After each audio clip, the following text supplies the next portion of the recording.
સુરત શહેરના મોટા વરાછા વિસ્તારમાં આવેલા સુમન નિવાસના ગેટ પાસે સ્થિત એક દિવ્યાંગ વ્યક્તિની કેબિનમાં તસ્કરોએ હાથફેરો કરી આશરે ₹20,000ની ચોરી કરી ફરાર થઈ હોવાની ઘટના સામે આવી છે।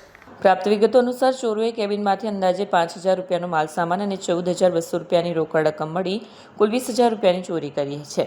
આ કેબિનના સંચાલક જયંતિભાઈ બારૈયા ગરીબ પરિવાર સાથે જીવન નિર્વાહ કરે છે અને તેમને 3 દીકરીઓ છે। ચોરીની ઘટનાથી તેમના પરિવારને ભારે આર્થિક ફટકો પડ્યો છે।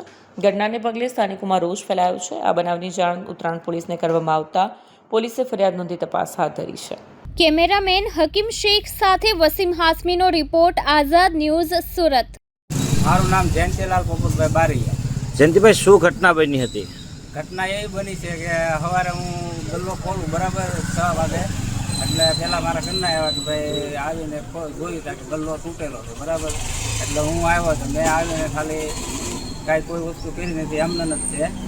મેં જોયું બધી વસ્તુ, આમ નજર મારી એટલે જે સામાન હતો એ બધો લઈ ગયા ને પૈસા હતા એ પૈસા ગલ્લામાંથી લઈ ગયા। જયંતિભાઈ, તમે છેલ્લા ઘણા વર્ષોથી બીમારીથી લડી રહ્યા છો અને એ બાબતે તમે શું કહેવા માંગો છો અને તમારે ઘરે કેટલી દીકરીઓ છે? મારે હું છેલ્લા 3 વર્ષથી મારા દ્વારા કેન્સર આંતરડાનું ઓપરેશન કરાવેલું બરાબર। એટલે આ મારે આજીવન છે અને મારે હાલમાં અત્યારે 3 દીકરી છે અને પોતે અમે 2 માણસ, એટલે અમે 5 જણાનું ગુજરાન મારું આમાં હાલે છે। તો જયંતિભાઈ, આમાં તમે દવાખાનાનો ખર્ચો કાઢો, તમે આમાં ઘરનો ખર્ચો કાઢો, તો આમાં અંદાજિત ચોરી કેટલા રૂપિયાની રકમ થઈ છે?